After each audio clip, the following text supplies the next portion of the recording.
Welcome to Houston Sports Talk with your host, Robert Land. Thanks for checking into the best Houston sports podcast. And back for his weekly visit is my NFL and fantasy football expert, Andy Rioux, who's covered fantasy for over a couple of decades. Always good to catch up with you, Andy. And are you ready to give me a 30-minute breakdown of Tom versus Giselle in divorce court? You got that all set? I'm going to let the lawyers for those respective parties handle that situation. I'm much more concerned, like, how many touchdowns Tom Brady might throw on a given week. Yeah, I get it. Yeah, I don't care either. But Texans with yet another close loss. I'm really not smiling about that. It's getting a little bit old, but I know fantasy owners must have been thrilled, Andy, with Dameon Pierce's breakout game. Brandon Cooks finally making an appearance. Nico Collins doing a little bit of something. So there's some good fantasy stuff in there. Well, definitely for Dameon Pierce. And as somebody who has Pierce on a couple of teams, yeah, I was definitely thrilled with last week's performance. If you're looking at it from a real life perspective and a fantasy perspective, obviously some frustration at the continued involvement of Rex Burkhead, but even with him popping in on occasion, Pierce did great last week, and certainly I think anybody that has them has a weekly starter going forward with a lot of upside. Cooks, obviously, we know is going to probably have a little bit of hit or miss element in fantasy because of the inconsistencies of Davis Mills. But yes, it was nice to see him get a touchdown. He obviously still gets a decent amount of targets, so he's somebody you can keep starting moving forward. It was nice to see the best game of the season from Nico Collins, but at this point, I'd say he's still bench fodder or maybe even waiver wire fodder in some leagues. I think the best you're going to get there is maybe an emergency starter during buys. But bye weeks start next week. In fact, the Texans are actually off next week along with Detroit. So after that, the buys will really start cooking up. So if Collins can get going, that certainly could make him at least useful in an emergency situation during the bye week period. Yeah, I forgot. It's already on us. It's here, bye weeks. It goes quickly. And the Texans, they get the Jags this Sunday in Jacksonville. The Jags ranked 8th in the league in rushing defense, but despite Dameon Pierce's lighter workload so far, he's 10th in the NFL in total yards. I looked that up today. Could not believe it. 5.2 yards per carry, Andy. He's 3rd in the NFL among running backs with at least 60 carries. He's only behind, get this, Texans fans, Nick Chubb and Saquon Barkley. Do you think this Jags defense is good enough to slow Pierce down this week? To a degree, but I don't think, even though Jacksonville has shown improvement, I'm not sure that they're a shutdown unit at this point. They did well on Jonathan Taylor back in week 2. Austin Eckler did not have the game he had against them that he had against the Texans, but that also was a bit of a game flow situation. This is one of the better running backs in theory, given that Taylor and Eckler struggled against them. This is a real good test for Jacksonville, getting a guy like Pierce. And last week they did give up 2 touchdowns to Miles Sanders. So I think Pierce can still make an impact in this game. Yeah, I mean, he's going to have to, because I don't know what else this Texan offense really does consistently. On offense, the Jags tied for 6th in scoring, but when you look at their yardage totals, Andy, I thought this was interesting. Looking at their yardage totals, the run game, their pass game, nothing really sticks out. I mean, they're not this incredible offense when you look at overall. It's just they're doing it in scoring, and they're pretty much middle of the pack in all the other numbers. How good is the Jags offense, do you think? And how has Trevor Lawrence looked, and from a fantasy perspective as well? Well, last week Lawrence really struggled. He contributed most in terms of winning to anybody that had the Philadelphia defense on their roster by fumbling multiple times, and just, it was a disaster. I mean, the conditions were not great in Philadelphia, but I still think we've seen a lot of improvement from Lawrence from last year's Urban Meyer related disaster. He's not somebody in fantasy that's a weekly starter yet, but certainly, against the Texans, if you need a streamer, he could be the option. I would look for a bounce back week from Christian Kirk. He had been on fire until the Eagles shut him down. But he's clearly come over from Arizona and been Lawrence's number one receiver. James Robinson has been a great story so far. I mean, he was not expected to potentially even be ready at the start of the season during the offseason. Instead, he's done really well, although like the rest of the Jaguars, he struggled in Philadelphia. I mean, certainly Robinson is worth a go this week. Travis Etienne, their other main running back in his second year out of Clemson, he had a lost first season, of course, due to injury. He's shown some signs at times. He played a little bit more in Philadelphia last week. So Etienne is somebody, if you have him on the roster, certainly keep him around because he's got the potential for some big games. Probably no more than a flex against the Texans, but I mean, given the Texans and how running backs have done against them, if you're in a bind, you could do a whole lot worse than Etienne. Yeah, that's for sure. You can run against the Texans, and I don't think they proved anything against a Charger team that really can't do that on their own. So, they didn't have to. It seems like everything was open in the secondary against the Texans as well. And the Jags, looking at the odds here this week, they're favored by 7 over the Texans. Do you think this looks like an easy Jacksonville cover, or do the Texans figure out a way to keep this one close again? How does it look to you? Well, it may be a situation where the Jaguars cover, but it's not a runaway disaster for the Texans. I mean, it could be something where they lose by like 10 points or something because they've generally been competitive in all of their games. So I could see Jacksonville covering, but not blowing the Texans out. Yeah, they really haven't been blown out this year, the Texans. It was almost that way with the Chargers, but I mean, you got to give them credit. They stick around. I don't know if that means anything to Texans fans, but there you go. A reminder also to everybody out there before we start hitting the national stuff to subscribe, comment, and like us on YouTube. It's the best way to support the show. Tomorrow, my co-host Sean Bajani and I will catch everybody up on what's going on inside the Texans locker room. We hit some final regular season thoughts on the Astros as well, and make sure to catch our live Texans post-game show on YouTube right after the game. We're live on YouTube. You got to go check that out right after the game. So make a note of that. And Andy, I want to zip around the NFL, look at the fantasy football big picture storylines. It seems like we always have to start with impactful injuries. Unfortunately, Javonte Williams out in Denver, 2 out in Miami. Question marks about Jonathan Taylor for Thursday as well. What does it all mean in fantasy, and are there any other concerns for owners out there? Well, obviously, Javonte Williams is a big loss. I mean, Texans fans saw him playing very well when Denver beat the Texans back in week 2. He's a back that, although he's been sharing time with Melvin Gordon, he's one of those guys that's always capable of a gigantic week. Very talented, young, fun to watch player. So that is a huge loss for Denver. Melvin Gordon, the veteran, steps in. They also have Mike Boone, who formerly played for Minnesota, and signed Latavius Murray off the New Orleans practice squad. Quite a busy week for Latavius Murray. He played for the Saints in London on Sunday, and now, of course, Denver plays on Thursday. So a whirlwind week for a new world traveler in Latavius Murray. Certainly, if you're a fantasy owner and you've got some issues at running back, it's worth it to take a flyer on Mike Boone. He should be out there in pretty much almost every league.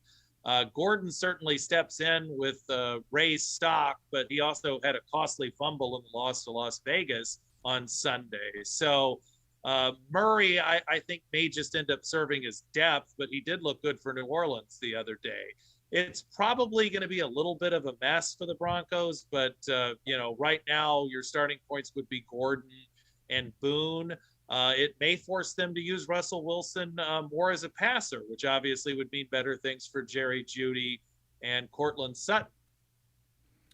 2 out in Miami. So that means you go to Don Strock, right, in Miami for the backup? Always loved Don Strock, but it'll be Teddy Bridgewater taking snaps for the Dolphins on Sunday against the Jets. And that is a pretty good thing overall for Miami, because as we've seen with Teddy Bridgewater, generally speaking, he doesn't sink teams. I mean, he's a well-liked veteran.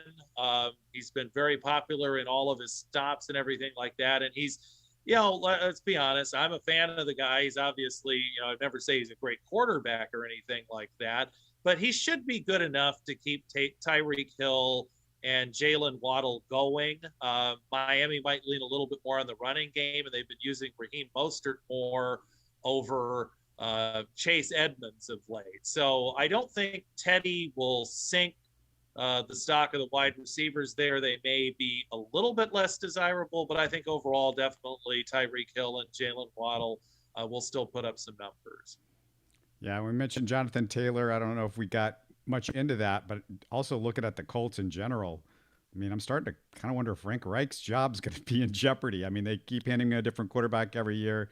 None of them seem to help him out a whole lot. That seems to be the big hole on that team. But, how soon before like Frank Reich is in trouble with the Colts?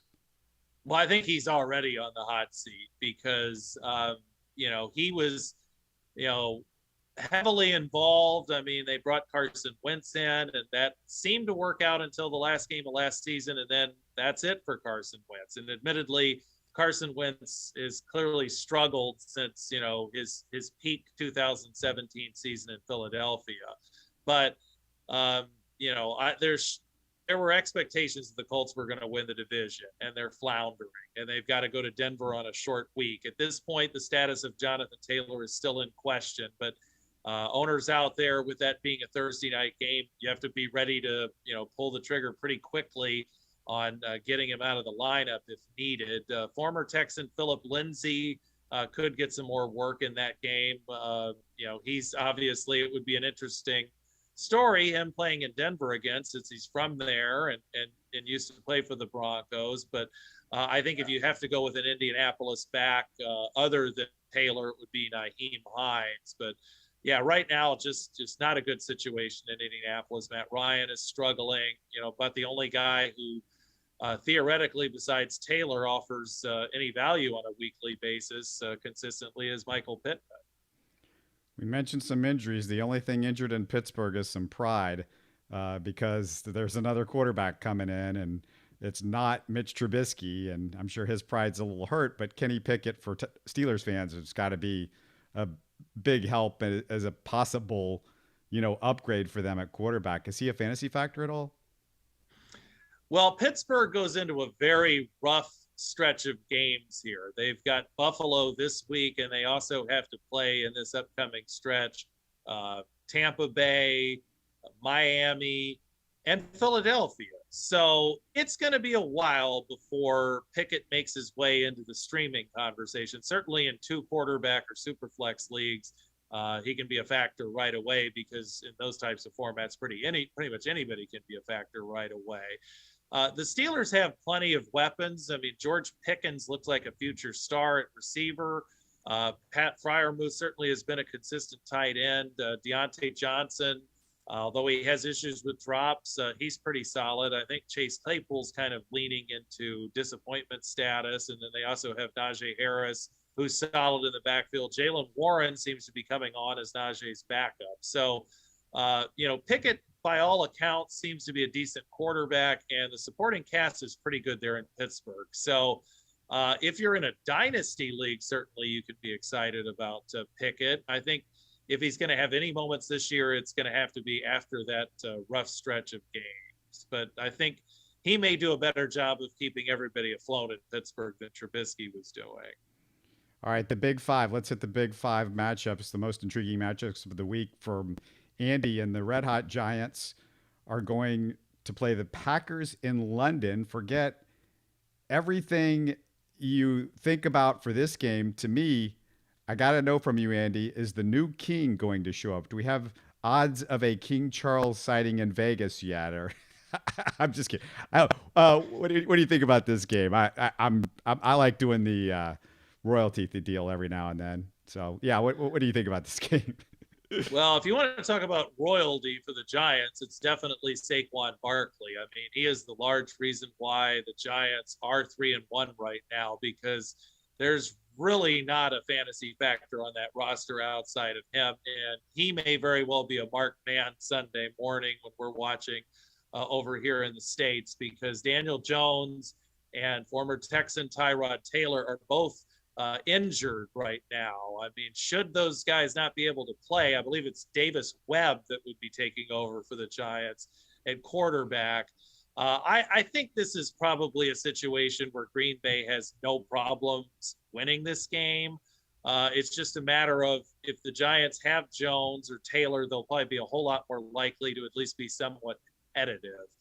It could be a good day for both Aaron Jones and A.J. Dillon on the ground. Aaron Rodgers has started kind of narrowing his target tree a bit. Romeo Doubs, the rookie out of Nevada, and Alan Lazard have been his top two targets with a touchdown thrown in last week from Robert Tonyan at tight end. So I think as the year progresses, now that he's started to get more comfortable with some guys, we may see some bigger games from Rodgers, but I don't think Green Bay's going to have to rely heavily on the passing game this week. I think Jones and Dillon are definitely due for pretty good games.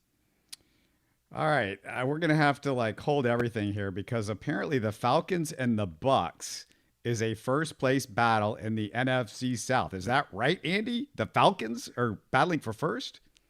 That is right. Both teams head into this game at 2-2. I mean, Atlanta has definitely been a surprise, but I'm not really sure that the Falcons are at a point of where we should really take them seriously. If they were to beat Tampa Bay, sure. But I think this is kind of a course correction game for Tampa Bay in this one. I mean, their defense had been playing well up until last Sunday, but of course, sometimes even the best defenses can look bad against Pat Mahomes. But outside of his off the field news, Brady had his best game of the season. Mike Evans came back with a vengeance with 2 touchdowns, and Chris Godwin also came back as well. So they also got a boost from Rachaad White, a rookie running back, spelling Leonard Fournette. So I think Tampa Bay is primed to have a big week.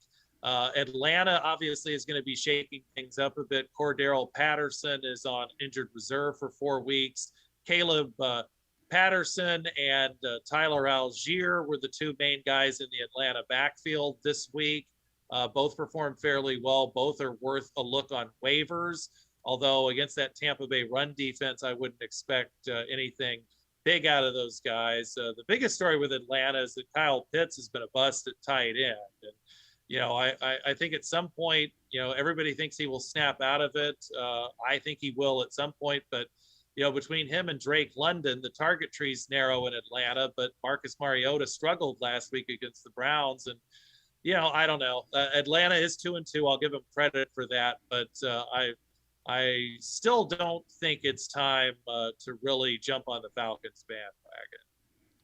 For everybody who's watching this on video, they see my light went out. Apparently, I'm short a few watts here, but where we're not short a few watts because they do still have 1 watt is in Arizona. How do you like that transition? Because the juggernaut Eagles are at the J.J. Watt Arizona Cardinals. What's got you intrigued about this one? Well, I think at this point, the Eagles are pretty much, the most intriguing team in football. And last week, they didn't have a big passing game in the rain. It was Miles Sanders who produced a couple of touchdowns, and Jalen Hurts also ran for a score. So, Arizona seemed to right the ship a bit last week, but that was also against Carolina. This is a much stiffer test for the Cardinals. On offense, it seems like Arizona can't wait for DeAndre Hopkins to get back, and he is due back in week 7. Philadelphia's defense has been playing so well. I think obviously you're starting all of your main Eagles. On the Arizona side of the fence, certainly I would think you would still start Kyler Murray unless you just had some other quarterback that was of his caliber, which would be pretty unlikely. But he certainly could struggle in this situation.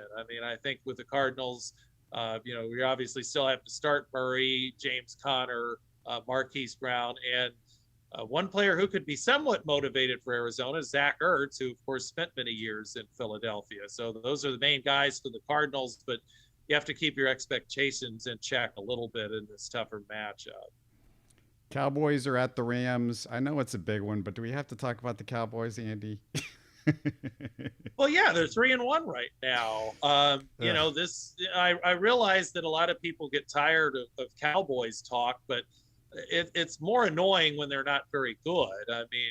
Cooper Rush has come in and has led them to 3 straight victories, not posting gaudy numbers, but, he certainly hasn't hurt CD Lamb in fantasy. And that's really what you want your backup quarterbacks to do.